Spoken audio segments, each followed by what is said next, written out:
언제나 주만 바라봅니다. 뼈 아픈 눈물을 흘릴 때와 쓰라린 마음으로 탄식할 때 주께서 그때도 같이 하사 언제나 나를 생각하시네. 언제나 주는 날 사랑하사 언제나 새 생명 주시나니 영광의 그날에 이르도록 언제나 주만 바라봅니다. 내 몸의 약함을 아시는 주, 못 고칠 질병이 아주 없네. 괴로운 날이나 기쁜 때나 언제나 나와 함께 계시네. 언제나 주는 날 사랑하사 언제나 새 생명 주시나니 영광의 그날에 이르도록 언제나 주만 바라봅니다. 아멘.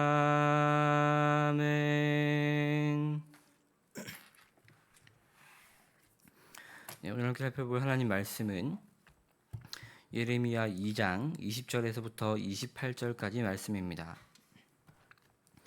예레미야 2장 20절에서 28절까지 말씀, 저와 한 절씩 교독하시고 마지막 절을 함께 읽겠습니다.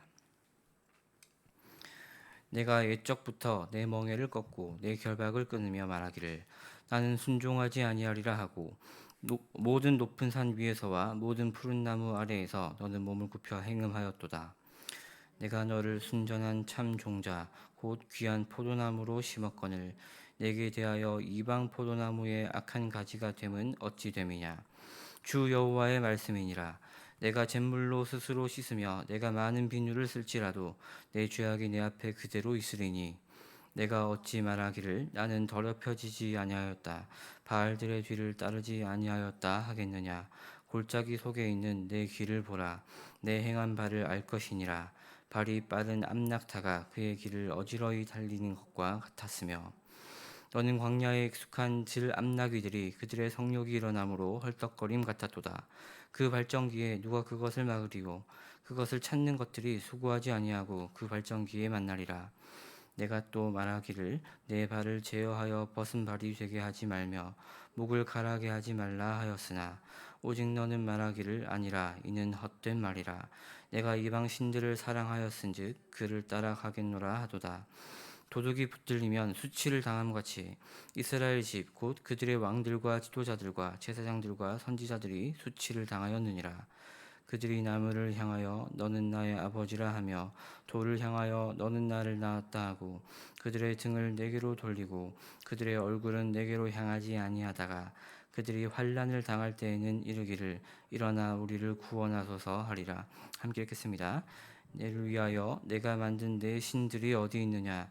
그들이 내가 환난을 당할 때에 구원할 수 있으면 일어날 것이니라. 유다여 너의 신들이 너의 성읍수와 같도다. 아멘. 네, 오늘 본문은 우상을 숭배하고 있는 이스라엘의 죄를 고발하고 있는 내용입니다. 이 선지자 예레미야의 표현과 또 고발하고 있는 내용들이 너무나도 구체적이고 또 생생한 표현들이어서 우리가 찬찬히 성경을 읽어 내려가기만 하더라도 이 모습이 얼마나 부패하였고 또 하나님 앞에서 문제가 되는 패악한 모습인지 느끼게 되는 것 같습니다. 먼저 20절 말씀을 보면 이스라엘은 예전부터 자신의 멍에를 꺾고 자신의 결박을 끊으면서 나는 순종하지 아니하겠다라고 이야기했다고 말하고 있습니다. 여러분, 이 소가 자신을 결박하고 있는 멍에를 끊어버리고 이 자신의 결박을 풀어버린다는 것은 소의 입장에서는 자유를 되찾는 행위입니다. 하지만 그 멍에와 결박이 의미하는 것이 이스라엘과 하나님 사이에 맺어진 언약이라는 것이 하나님께서 이스라엘과 맺은 언약, 곧 율법이라는 것은 출애굽하던 이스라엘 백성과 하나님 사이에 맺어진 은혜의 언약, 은혜의 조약이었고 이스라엘이 여호와 하나님의 백성이라는 것을 상호간에 확인하고 보증하는 어떤 표였습니다. 그런데 그 은혜의 언약을 끊어버리고 이제 우리는 자유다. 나는 하나님께 순종하지 아니하리라. 이스라엘이 이렇게 즐겁게 노래하고 표현하고 있다는 것입니다. 그러면서 마음 놓고 모든 높은 산 위에서와 모든 푸른 나무 아래에서 행음을 했다라고 기록합니다. 이 모든 높은 산 위와 또 모든 푸른 나무라는 표현은 오늘 본문 외에도 이 구약의 다른 본문들 속에서도 종종 쓰이는 표현인데 주로 우상 숭배와 연결되어서 사용되곤 합니다. 여러분, 이 자신을 묶고 있던 하나님의 언약을 파괴해 버리고 자유를 되찾았다며 즐겁게 행음하는 이스라엘 모습이 어떠하십니까? 한편으로는 너무 어리석어 보이지만 사실 또 다른 한편으로는 오늘날 우리들의 모습과도 너무나 겹쳐 보여서 이 말씀을 묵상하는 가운데 마음이 많이 불편하고 또 힘들어지는 것 같습니다. 하나님께서 예수님을 통하여서 사람에게 주셨던 은혜는 죄로부터의 자유였다라고 정리할 수 있습니다. 하지만 사람의 모습이 어떠합니까? 구약에서나 신약에서나 오히려 하나님으로부터 자유로워지기를 갈망하면서 오늘도 우리는 이 현실 가운데 푸른 나무 아래에서 행음을 하되 마음 놓고 행음하고 싶어 하지 않습니까? 죄를 더 편안한 마음으로 짓기 위해서 악을 행하되 더 즐거운 마음으로 양심의 가책조차 없이 편하게 죄를 짓기 위해서 하나님의 언약, 하나님의 율법, 하나님의 구속이라는 것을 불편해한다는 것입니다. 본성상 죄인된 우리의 입장에서 보면 마치 소가 자신을 결박하고 있는 멍에를 불편해하면서 속히 벗고 싶어 한 것과 같이 오늘날 우리들도 하나님께서 우리를 제한하시는 이 하나님의 제약, 하나님의 속박으로부터 벗어나고 싶어 한다고 이야기할 수 있습니다. 하지만 여러분, 이러한 제약이야말로 우리로 하여금 하나님 앞에서 바른 길을 걷게 하는, 정도를 지키게 하는 거룩한 제약이 된다는 것을, 또 우리와 하나님 사이를 연결시켜주는 유일하고도 아주 강력한 장치가 된다는 것을 우리 모두가 감사함으로 인정하고 또 받을 수 있었으면 좋겠습니다. 21절 말씀을 보면 하나님께서는 이 순전한 포도나무를 심으셨는데 이방 포도나무에 악한 가지가 자라나 버렸다고 고발하고 있습니다. 여러분, 좋은 것을 심었는데 어떻게 거기서 나쁜 것이 나올 수 있겠습니까?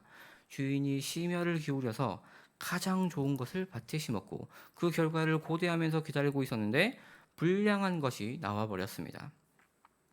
마음을 다해 자신의 밭을 가꾼 이 포도원에서 불량한 것이 나오게 되면 포도원 농부는 굉장히 크게 실망하게 됩니다. 오늘 본문은 그러한 의미에서 하나님의 큰 실망감을 드러내고 있습니다. 하나님의 실망과 아쉬움을 드러내고 있다는 것입니다. 성도 여러분, 하나님의 은혜가 우리 속에 들어왔을 때에, 우리 속에 뿌려졌을 때에 그 은혜가 은혜대로 그대로 결실하게 하는 것, 이것이 우리들에게 있어서 너무나 중요한 일이 되는 것 같습니다. 하나님의 은혜가 우리에게 들어왔지만 그것이 나의 교만이나 오히려 죄성으로 풀어지는 일들이 얼마나 비일비재하게 일어나고 있습니까?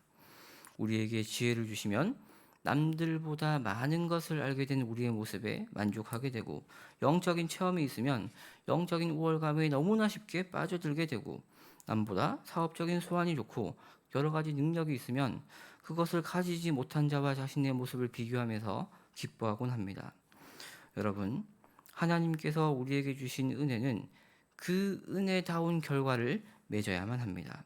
하나님께서 주신 은혜에 걸맞지 않은 성품과 걸맞지 않은 삶의 행동이라는 것이 우리 삶 가운데 나타나고 있다면 우리는 오늘 본문에서 너무나 생생하게 고발하고 있는 것처럼 하나님을 크게 실망시키는 삶을 살아가고 있는 것일지도 모르겠습니다. 22절에서부터 25절까지 말씀에서는 이 우상을 숭배하고 있으면서도 자신의 문제를 제대로 발견하지 못하는 이스라엘의 너무나 어리석은 모습을 참혹할 정도로 드러내고 있습니다. 이스라엘은 23절에서 자기 자신들에 대해 스스로 변호하기를 나는 더럽혀지지 아니하였다, 바알들의 뒤를 따르지 아니하였다라고 주장하고 있지만 예레미야는 그들의 주장을 전혀 받아들이지 않고 있습니다. 반박하고 있습니다. 23절 뒷부분에서 골짜기 속에 있는 내 길을 보라라고 이야기하는데, 이때 골짜기는 그 악명 높은 흰놈의 골짜기를 의미하는 말입니다. 몰렉과 바알에게 아이들을 우상에게 드리는 번제로 바쳐왔던 그 골짜기 속에 있는 너가 밟고 걸어왔던 길을 돌아보아라 라고 이야기하고 있는 것입니다. 그래서 예레미야는 2장 전체에서도 이 가장 강력하고 대담하고 노골적인 표현을 사용하면서 이스라엘을 발정한 암나귀에 비유하고 있습니다. 이것은 예레미야가 지금까지 사용한 표현들 중에서는 가장 저속하고 가장 저질적이고 이 가장 노골적인 표현이라고 할 수 있습니다.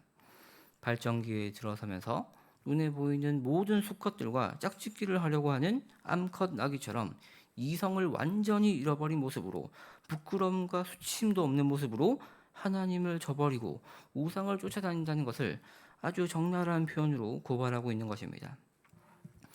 원래 하나님과 이스라엘 사이의 관계가 어떠한 모습이었습니까? 이 세상에서 찾을 수 없는 그 무엇보다 고귀하고 존귀하고 고결한 아름다운 관계였었는데, 사람의 배신과 우상 숭배라는 것이 사람이 맺는 관계라는 것을 짐승의 수준의 관계로 만들어버린 것입니다. 이스라엘은 마치 깨어있는 것처럼, 의지와 이성을 가지고 있는 것처럼 반박하고 있긴 하지만 실상은 영적으로 발정기에 들어선 암나귀와 같은 자들의 모습으로 타락해 있었습니다. 이것이야말로 현재 이스라엘의 영적인 수준이라는 것입니다. 성도 여러분, 우리의 이성이 작동한다는 것은 결코 우리의 올바름을 보장해주는 신호가 될 수 없습니다.